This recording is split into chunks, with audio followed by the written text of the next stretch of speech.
ખબરમાં આગુ બાળવો રાષ્ટ્રીય સ્વયંસેવક સંઘ हर बछर विजयादशमी ला स्थापना दिवस के रूप में मनाते और ये अवसर में विजयादशमी उत्सव के आयोजन करते।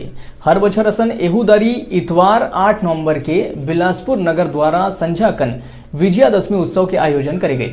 हर बछर संघ के स्थापना दिवस में शारीरिक प्रदर्शन के रूप में बिलासपुर भर के सबो स्वयं सेवक मन एक ही जगह में जुड़िया के ये उत्सव ला मनावे।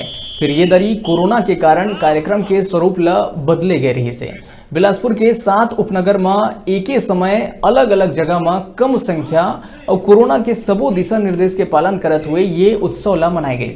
उत्सव में हर जगह शारीरिक कार्यक्रम के प्रदर्शन के रूप में दंड संचालन, समता, योगासन इत्यादि कार्यक्रम के प्रदर्शन स्वयं सेवक मन द्वारा करे गए। कार्यक्रम ला देखे पर गणमान्य नागरिक मन के संग महिला समाज घलो कार्यक्रम में उपस्थित रही।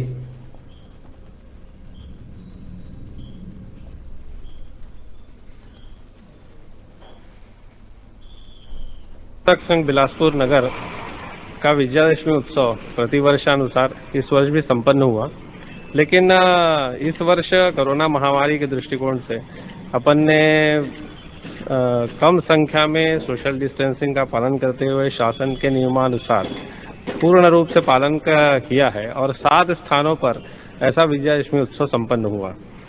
विजयादशमी उत्सव में लगभग हर नगर में हमारे 7 नगर बटे हुए, इसमें हर नगर में लगभग 50 की संख्या निर्धारित की, उतनी ही संख्या में हमारे सारे कार्यक्रम संपन्न हुए। प्रतिवर्ष यह एक कार्यक्रम होता है और सभी सज्जन वृंदों को अपन अपने साल भर की जो गतिविधि अपनी संघ की होती है उसका एक छोटा रूप अपन उसमें दर्शित करते हैं। तो इस प्रकार इस वर्ष हमने इस कार्यक्रम को 7 स्थानों में करके एक कार्यकर्ताओं का अनुभव और उनके जो कार्यकर्ता निर्माण के दृष्टिकोण से जो बातें थी उसको भी हमने सामने लाकर उस कार्य करने का इस वर्ष विचार किया, जो इस वर्ष हमारा अच्छा संपन्न हुआ।